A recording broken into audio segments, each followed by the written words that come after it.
Good morning, students. Please turn to page number 287. We will go on with sustainable management of forests or management of the forest. Yesterday, we have already learned about four types of stakeholders. Yes or no? We have got four stakeholders, and when we talk about the management of the forest or sustainable management of the forest, we need to consider these four stakeholders as same if their goals are also same. Yes or no? When we have a look on the forest provide us the raw material. Yes or no? And this raw material is being used by everyone, but some people are being deprived to buy even these forest resources because the industrialists uh, used to buy everything, and thus these local people are being deprived of it. Yes or no? And these industrialists buy this forest product at a very cheaper rate, and to manage the forests to overcome such kind of obstacles, and movement was started which we call it as chipko antolant.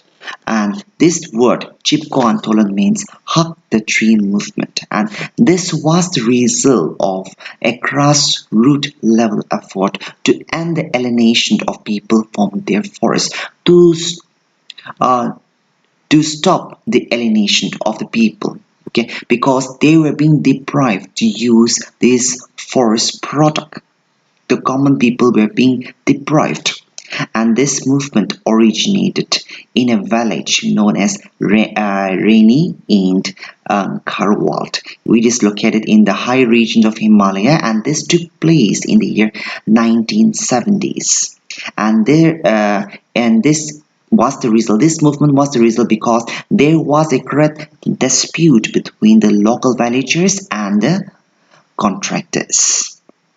What happens is this: on one particular day, when their husband were out for work, these contractors and the workers went to the forest to cut down the trees.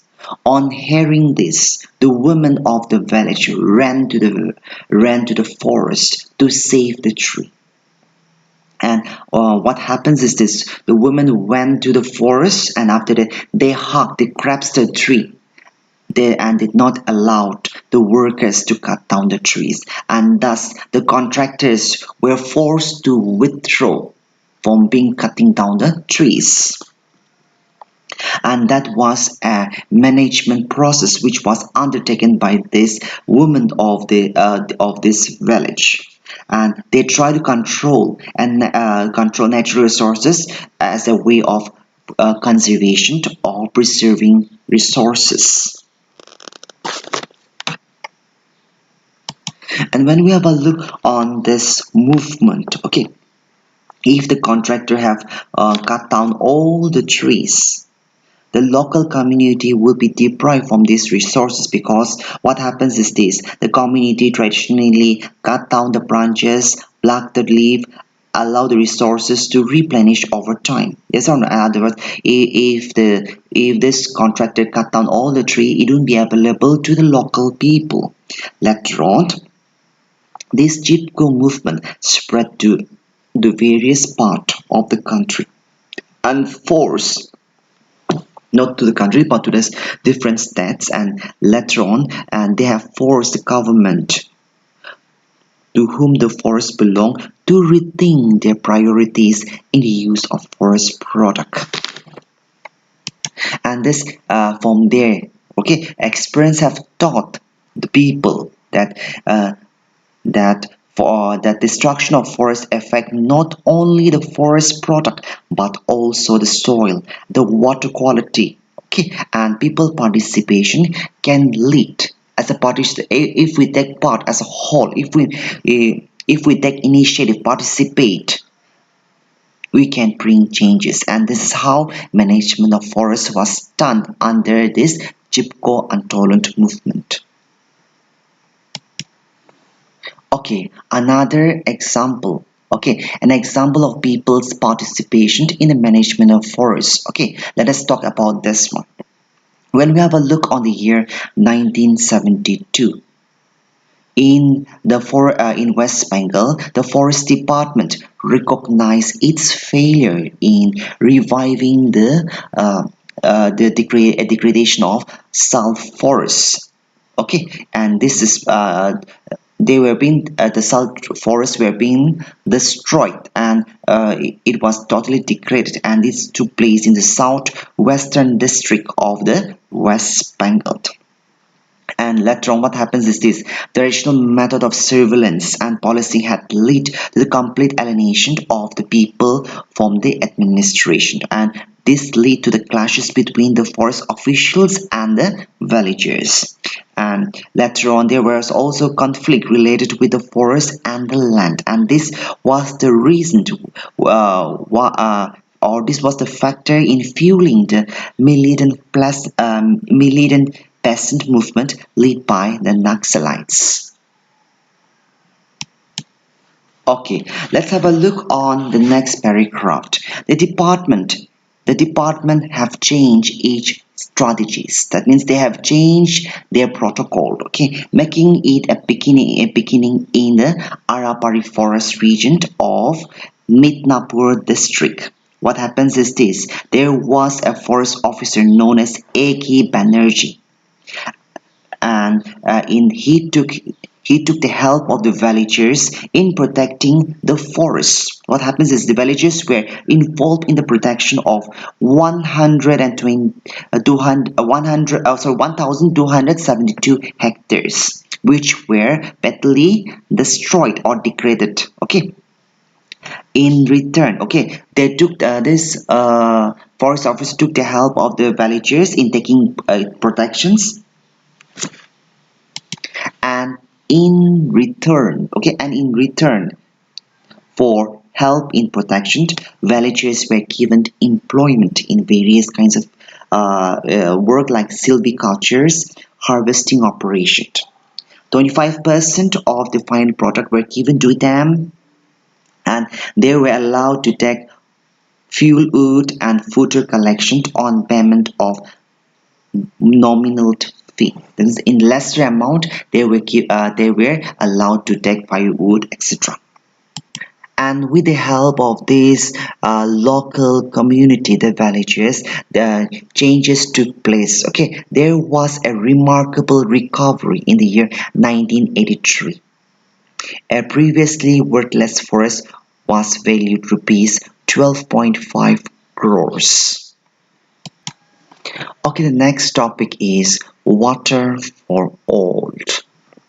Yes, can you live without water? No one can live without water. Water is very much essential. Okay, water is a basic necessity for all terrestrial life forms. And when we have a look on class 9, we have already studied about the importance of water, water cycles, and how human beings pollute the water bodies. However, human intervention also changed the availability of water in various regions. Okay, when we have a look on the study of rainfall pattern in India.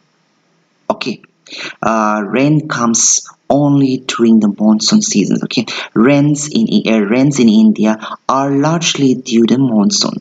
This means that most of the rain falls in a few months of the year. During the rainy season only, we get the water, and that is the only source. And this has led to because of this monsoon bounty, failure to sustain vegetation cover, diversion for high water demand crop, and pollution from industrial effluent and urban waste has been generated. And since we get water only during the monsoon, the village people or the common people have started this irrigation method, like creating of dams, tanks, and canals to be used to water during the water deficit time. Yes or no? They were generally local intervention managed by local people. and assure the basic minimum requirement for both agriculture and for daily needs throughout the year. And that is how these common people, these local people use water throughout the year. And the water collected during the monsoon season has been used in a systematic and judicious way that it was available throughout the year, and this has been managed by the local community mostly.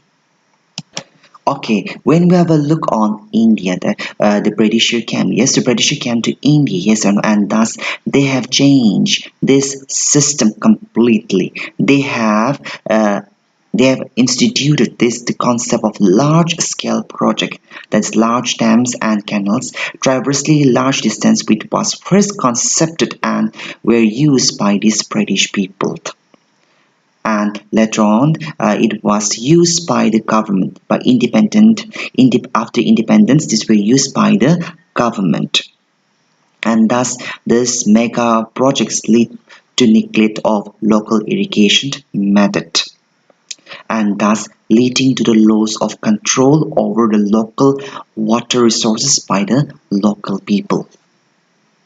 Okay, when we have a look on the next one, more to know, we had this school in Himachal Pradesh. Okay, this was a kind of canal irrigation which was being used by the local people of Himachal Pradesh. Okay, for 400 years ago. Okay, what happens is this: the flowing water in the stream were diverted into man-made channels, which took the water to numerous villages down the hillside. The next topic is dam. Why do we build dam? Well, that's the question comes, yes or no? And the answer is given out for storage of adequate water, not just for irrigation, but also for generating electricity. Yes or no? For generating electricity, we often create this dam. The example is given out here: the Intra Canal, and it has brought greenery to considerable area of Rajasthan. And what happens is this: in Intrakanti Canal Dam, they have supplied water through the canal system into the various areas of Rajasthan. Okay, Rajasthan is considered as a dry area, yes or no? Desert area, and they have supplied water, and this has produced greenery to the Rajasthan area. But this project has also got some drawback also. Water were available, okay, only to those people who are nearby, yes or no? And thus what happens is those people close to the source grow water intensive crop like sugarcane and rice, while those people who stays far away down through the farther downstream do not get any water. And there's some negative point also. While making such kind of dam, some people are forced to move from that place to different place, yes or no? And thus it has created displacement. Okay, when we have a look on the next paragraph. Okay, in the previous chapter we have learned. Okay, we have why this construction of large dam is being opposed. When we have a look on this one, some of the dam which was being opposed is Dairy Dam on the river Ganga. You must have read about the protest by this Narmada Bachao Andolan, Save the Narmada movement. This is a big about the raising the height of the Sartar Sarovar Dam over river Ganga. Some of the criticisms it's been given out, though there are three criticisms we will discuss on it. Okay, the first problem which was being faced because of construction of huge dam is that social problem. That means these people who were staying near the river area, where the place where the construction of dam is being generated, is being built, they are forced to leave that place, And what happens is this: the government does not provide adequate compensation or rehabilitation.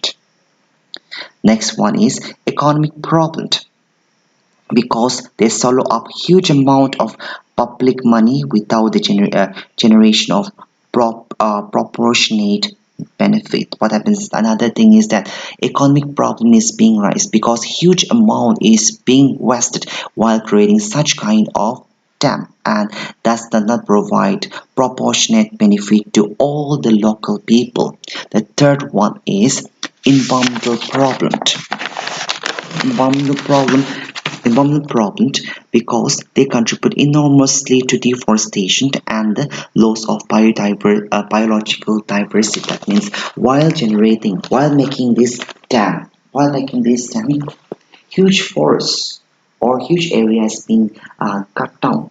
Okay, and what happens is this lead to the deforestation. That means lead to the extinction of various kinds of animals too. The people who have been displaced by various development projects are largely poor tribals who do not get any benefit from these projects and are aliened from their land and forest without adequate compensation. They are forced to leave the place, and the government does not pay proper compensation. The The ousties of the Tawatam built in the 1970s are still fighting for the benefit that they have promised. Government have promised like that, and still now the government fails to fulfill the promise that they have met while constructing this Tawatam in the year 1970. That's all for today.